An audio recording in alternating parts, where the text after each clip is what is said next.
So I figured you. I want to talk to all the comics and entertainers around here that I really respect. You're one of the are one of the ones, Mark. Jeez, I wish you were my dad. He doesn't respect me, but I appreciate it. And that's why you are the thriving comedian you are. You got that right. You are as cliche as it gets. You have the trauma and the daddy issues. Bedwetting, medium penis, need laughs for validation, strangers. I can't connect. I can't open up. Mm-hmm. Deflect with jokes. Exactly. Put up the wall of humor. Exactly. It fucking works, man. Alcoholism. Sure. I respect that about you as well. Oh, yeah? That you're not, that you drink. Oh, hey. I feel like so many of the... This is all a few firsts I'm getting. Thank you. Everybody's like, you got to cool it, man. You're drinking too much. Listen, you came to the wrong place if you're looking for that kind of talk. Right. I'm going to encourage all your vices. I can't get it up. I feel like so many people...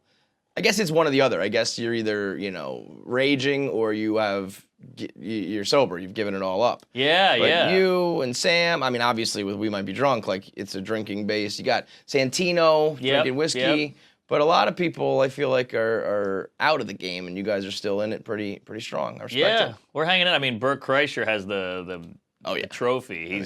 He'll die. He's a freak. He'll die in 2 years, but I mean, you know really what? Will he? No, he'll be fine. He's one of those guys, though. Like, I feel like in general, one of my favorite things are the people who say, like, you're gonna get what's coming to you, whether you party too much or you're maybe too much of a loudmouth or whatever. And you know what? That never happens. You don't get what's coming to you. It's like a nice guys finish last sort of thing. That's true. Continue being the asshole. You're gonna keep going up. You're right. Chrissy Teigen, though, she got hers, and that was kind of fun to watch. Yeah, you like watching the crash and burn? Well, I don't like the whole canceling and the ratting out on people and getting mad, but I do like when the cancelers get canceled because you're like, all right, don't you see? This is horrible. Her husband, John Legend, must just be like, Jesus. Shut up! Get off the internet for 2 seconds, you crazy coos. We're trying to have breakfast. Do you think that we reach a point where that we accept that? Do you think the pendulum ever swings back? Do you think that we all put our cards on the table, or do you think that this just continues?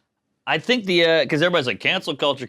I think it's just social media. It's all it really is. That's what it is. It came out of nowhere. And Twitter specifically. Twitter, you get clout, you get high fives for ruining people, then you call them out, and it's so seductive that they don't even remember their shit. They're like, and then they feel superior. So now they're like, oh, not only am I better than you, sure, I've got some shit in the past, but I'm better than you right now. And you're like, yeah, but that shit. The past is that's what I just can't understand. It's like, you're canceling me for something from the past. Yeah. And you've got your own shit in the past. I know. And you don't delete it, you don't clean it up, you wait until somebody finds it. And where's the compassion? When somebody somebody says the N-word in 1981 at a baseball game because his son is a horrible pitcher or whatever, and it comes back, it's like, okay, well, can't we... let this guy apologize and move on. Grow, learn, change. Yeah. Now it's cutthroat. But at the same time, I also say, like, the internet's not a nice place. It never has been, never will be. It's used, it was used for porn and, yelling at each other. Yeah, and exactly. So if you're looking for compassion and you're looking for a forum to have a rational discussion and learn and grow, it ain't the internet, and it certainly ain't Twitter, bro. No, and it scares you because it lets you know how fucked up people are. Oh, yeah. Like, it's kind of like a copy machine. It's this genius invention, a Xerox machine, but in 20 minutes in, somebody's going to put their ass on it and take a photo or a copy. That's how people are. We got sick, twisted. You learn when you're a kid and you go, hey, we're learning French. You go, what are the curse words? Right. That's just where our brain goes. We want to go to the labia. We want to go to the gash. We want to go to the slurs. Right. Well, that's comedy too, though, right? Yeah, like of course. Your brain is geared in that way. Of course, yeah. I sometimes forget that. Remember the calculator? Boobs. That's where we go. Do you remember the how you get to boobless? No, It was like there was once a girl who weighed 69 pounds, and that was too much. So she went. Let me see if it works. Where's my phone? This is amazing. Because there was like a tail that went along with it. Because you could tell the story. This is so great. ready? It was. This should be on the SATs. I think there was a girl who weighed 69 pounds. Yep. And that was too much. So she went to Dr. X to have surgery, and that took 8 hours. And when she came out, it's not it, but it was like something along that. It was like 69 pounds. She wanted to weigh 58 pounds, and you hit the answer, and it said boobless, and in like 4th grade, it was like That was the funniest thing I've ever seen in my life. But see, you just taught us a valuable lesson that if you use these fucked up boobless or whatever, kids can learn. You're 74 years old. You still remember that. So I think that's the key. Yeah. Instead of pushing it down and go, hey, this is bad, let's use it for good. Or use it for the good and don't, crucify for the bad. Yeah. Let it. There's gonna be gaffes. There's gonna be fuck ups. There's gonna be. Of course, we're human. Right. They say woke is a religion, but there's no forgiveness. Well, all religions, there's no forgiveness in any of this. There is. You confess, you say you're sorry, you're good, but then also you're gonna get eternally damned. You know what I mean? I don't know. I forgave my priest.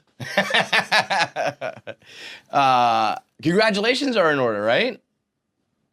What happened?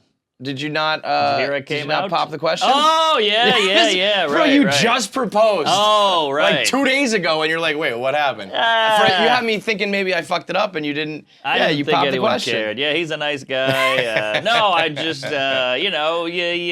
she was really pressing me, and I said, yeah, she's a great gal. That was my question. Was it I mean, I don't know anybody. I've been with her forever. I don't know anybody who proactively, preemptively popped the question. Like every guy I know was like, I'm on a deadline. I'm on a clock here. Sure. Were you feeling it? Well, I pushed that deadline 800 times, but I don't know. You're filibustering. I'm getting older. I got nothing to offer anybody, and she likes me, and I can't believe it. So I said, yeah, she's great. I love her and all that. So yeah, why the hell not? Why not her? Oh well, because pretty much all marriages, crash and burn. That's true. That would be the why not. Well, I got on one knee and I said, hey, will you be my first ex-wife? And she got a kick out of that. No, not really. No, she's a good egg, and I'm happy, and it's exciting, and it's a fun time. But here's the clinker. You give a gal a ring, and it's beautiful, and nobody tells you the ring is hard to find. You got to do a lot of legwork, and then they're like, all right, well, we got to do an engagement party. Where are we going to have the wedding? I'm like, oh, I thought I was done. Brother, that's exactly what I remember thinking, because I had to save up the money. Yeah. I had to plan it, get it right, and I remember thinking, my job is done. I've done my part, not realizing it's the beginning, not the end.